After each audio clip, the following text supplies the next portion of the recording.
Tu sais, j'ai fini par comprendre un élément important au niveau de la spiritualité, plus précisément au niveau de la prière. J'ai beaucoup observé les gens. Moi, je suis quelqu'un, j'observe énormément les choses, que ce soit dans la famille, que ce soit dans mon réseau d'amis ou autre, en fait.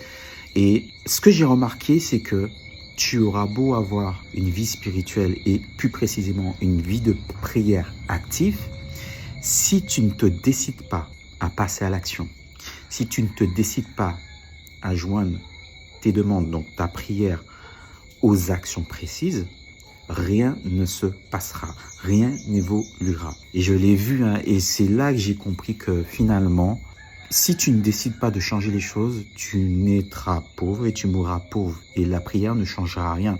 Parce que la prière, sans l'action et sans la foi, ne sert à rien. Alors, ça pourrait peut-être choquer certaines personnes, mais c'est une expérience que j'ai vue, que j'ai compris.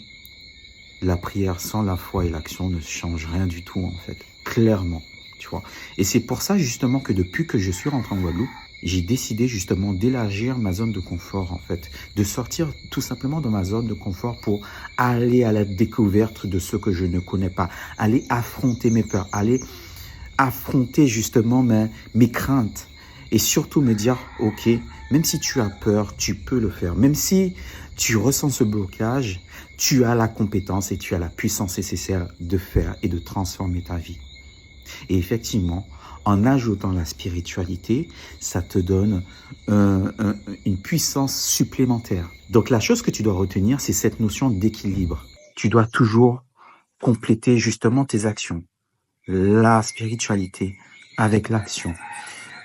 Voilà, c'est cette notion d'équilibre, comme 1 plus 1 font 2. Ben, dans tes actions, en fait, tu dois réellement intégrer cette notion d'équilibre.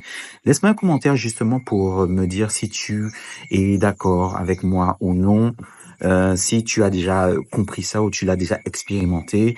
Abonne-toi surtout parce que ça sera un bon soutien pour moi. Je te dis à très bientôt. Tchuss la famille.